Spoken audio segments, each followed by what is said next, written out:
সম্প্রতি সময় আমরা বাংলাদেশের টাঙ্গাইলে লক্ষ্য করলাম এক মা ৪৫,০০০ টাকায় তার সন্তানকে বিক্রি করে দিয়েছে। বিক্রি করে সে এই টাকা দিয়া নাকের নথ, পায়ের নূপুর এবং মোবাইল সে ক্রয় করেছে। গাজীপুরের টুঙ্গিতে আরেক মা বঠি দিয়া তার ২ সন্তানকে হত্যা করেছে। সুতরাং মানুষ এই বর্বর কাজে কিভাবে লিপ্ত হচ্ছে, আর বিশেষ করে এই ধরনের কাজগুলা মহিলাদের দ্বারাই বেশি হচ্ছে।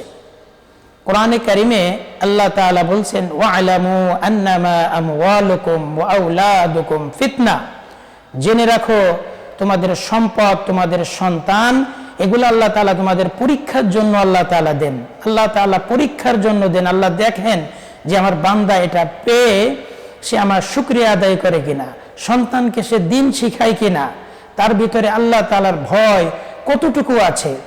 আল্লাহ রাসূল সাল্লাল্লাহু আলাইহি ওয়াসাল্লাম হাদিসের ভিতরে বলছেন, মা মিন মাউলুদিন ইল্লা ইউলাদু আলাল ফিতরা ফাআবাওয়াহু ইউহাউইদানিহি আও ইউনাসসিরানিহি আও ইউমাজ্জিসানিহি।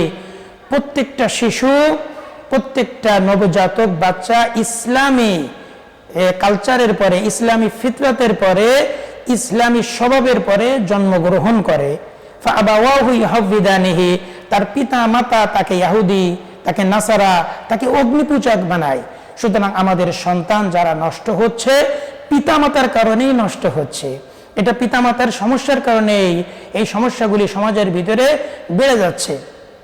এই জন্য আল্লাহ রাসূল সাল্লাল্লাহু আলাইহি ওয়াসাল্লাম বলেছেন, বিবাহের আগে তোমরা যে স্ত্রীকে বিবাহ করবা, যে নারীকে বিবাহ করবা, দিনদার, মুত্তাকি, পরহেজগার, বুজুর্গ দেখে, এরকম মহিলা দেখে তোমরা বিবাহ করবা।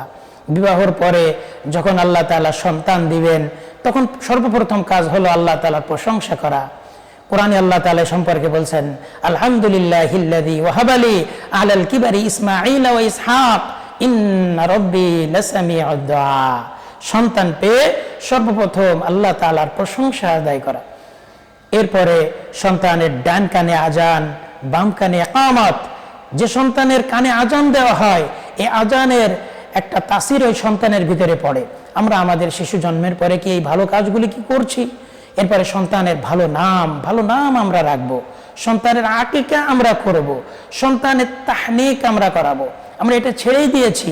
একজন বুজুর্গ আল্লাহওয়ালা দেখে কোনো খেজুর চিবিয়ে সন্তানের মুখে এগুলা দেওয়া, সন্তানকে আদব কায়দা ভদ্রতা এগুলো শিক্ষা দেওয়া, স্বামী স্ত্রী সন্তানের সামনে ঝগড়া ঝাঁটি এগুলা না করা। এগুলা দেখলে সন্তানের উপরে এগুলার প্রভাবগুলা পড়তে থাকে। সন্তানকে কোরআন শিখানো, তাকে দিন শিখানো। হযরত ওমর রাদিয়াল্লাহু তাআলা আনহুর কাছে এক পিতা এসে অভিযোগ করলেন, আমার সন্তান আমার হক আদায় করে না। ওমর রাদিয়াল্লাহু তাআলা আনহু ওই সন্তানকে ডাকলেন। ডাকার পরে সন্তানকে জিজ্ঞাসা করলেন, তোমার বাবা কি তোমার হক আদায় করেছে? তখন বললেন, ইয়া আমিরুল মুমিনিন, বিষয়টা কি? বলে, তোমার বাবা কি তোমার হক আদায় করেছে? তার মানে তোমার মা কি করে? বলে, আমার মা অগ্নি পূজা। তোমাকে দিন শিখিয়েছে? বলে, না। কি নাম তোমার রেখেছে? অন্যরকম একটা নাম তার রেখেছে। অর্থাৎ সন্তানকে দিন শিখায় নাই, সন্তানের কোনো ভালো কর্মকাণ্ডগুলা, ভালো কাজ, এলমে দিন সন্তানকে শিখায় নাই। তখন ওমর রাদিয়াল্লাহু তাআলা আনহু পিতাকে ডাকলেন, ডেকে বললেন, দেখো, সর্বপ্রথম তুমি তোমার সন্তানের হক আদায় করে নাই, এই জন্য তোমার সন্তানও তোমার হক আদায় করছে না। এই জন্য সম্প্রতি সময় আমাদের বাংলাদেশে যে ঘটনাগুলি দেখছি, এগুলো বেশিরভাগই মা বোনদের দ্বারাই হচ্ছে। আর আল্লাহ রাসূল সাল্লাল্লাহু আলাইহি ওয়াসাল্লাম বিবাহের ক্ষেত্রে বলছেন, তুনকাহুল মারআতু লিআরবাইন লিমালিহা ওয়া লিহাসাবিহা ওয়া লিজামালিহা ওয়া লিদীনিহা ফাজফার বিযাতিদ্দীন। আল্লাহ রাসূল সাল্লাল্লাহু আলাইহি ওয়াসাল্লাম দ্বীনের দিকটাই বেশি প্রাধান্য দিতে বলেছেন। যে ঘরে দিনদার, মুত্তাকি, যে ঘরে পরহেজগার, নামাজি স্ত্রী থাকবে, ওই ঘরের সন্তানেরাও দিনদার হবে, ওই ঘরের সন্তানেরাও পিতামাতার বাধ্য হবে, তারাও কথা মানবে। আল্লাহ তাআলা আমাদের প্রত্যেকটা ঘরে নেক সন্তান আল্লাহ তাআলা দান করেন। ওয়া মা তাওফীকি ইল্লা বিল্লাহ।